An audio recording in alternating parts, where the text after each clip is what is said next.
Un moratoire et rien d'autre. Les antibassines sont de retour dans le Poitou, plus d'un an après les affrontements de Sainte-Soline qui avaient marqué les esprits par leur brutalité. Ils ne veulent rien lâcher face à la multiplication de ces retenues d'eau destinées à l'irrigation de certains agriculteurs. Un nouvel acte de cette guerre de l'eau qui, vu la raréfaction de ce bien commun, n'est pas prête de s'estomper.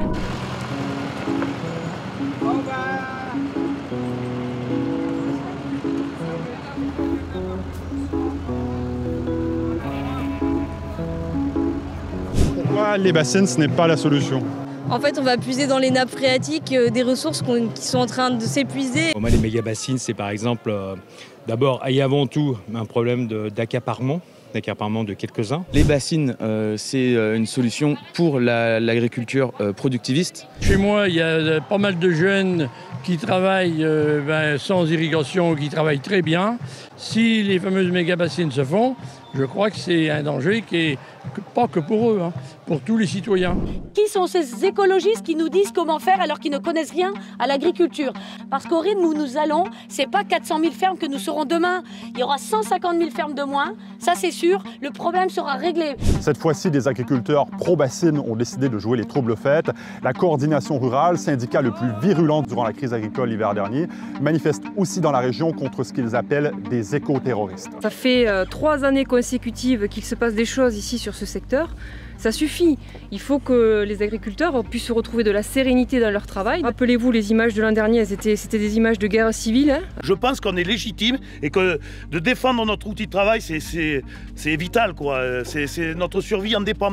Le monde paysan se meurt aujourd'hui. Dans les Deux-Sèvres, il y a 16 projets de bassines soutenus par une coopérative de plus de 500 exploitants.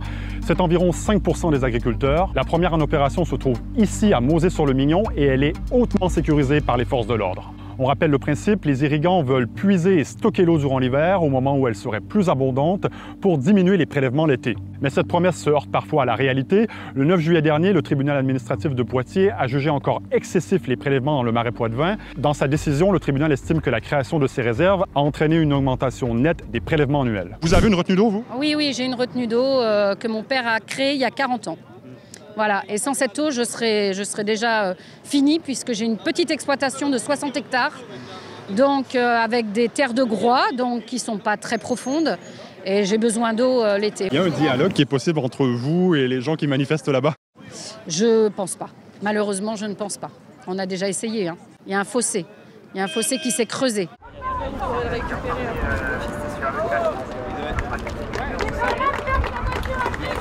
Les militants devaient manifester à Saint-Sauvant où un chantier de bassine doit commencer en septembre, mais les très nombreux contrôles de police dans le département rendent la mobilisation très compliquée.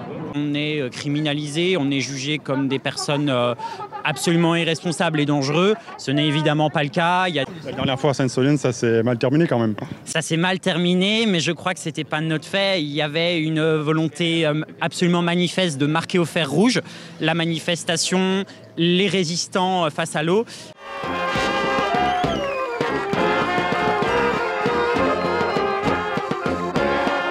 Comment on fait pour cultiver sans irriguer? Il faut qu'on abandonne tous ces systèmes de monoculture. Il y a certaines cultures endémiques qu'on a abandonnées pour cultiver du maïs, pour nourrir les élevages. C'est pas contre les agriculteurs qu'on est, c'est vraiment contre le système productiviste qui est absolument plus du tout adapté.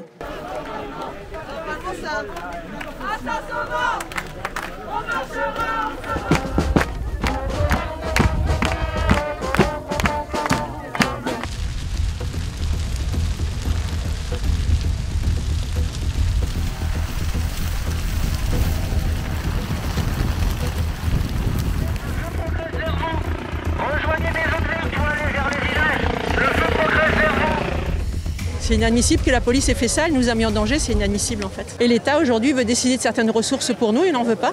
Nous on veut un monde différent. Deux mondes s'affrontent mais ça fait rien. On tiendra. Ce matin j'étais avec des agriculteurs de la coordination rurale qui me disaient que le dialogue n'est pas possible avec vous. Qu'est-ce que vous leur répondez? Je leur dis que j'aimerais vraiment les rencontrer pour en discuter.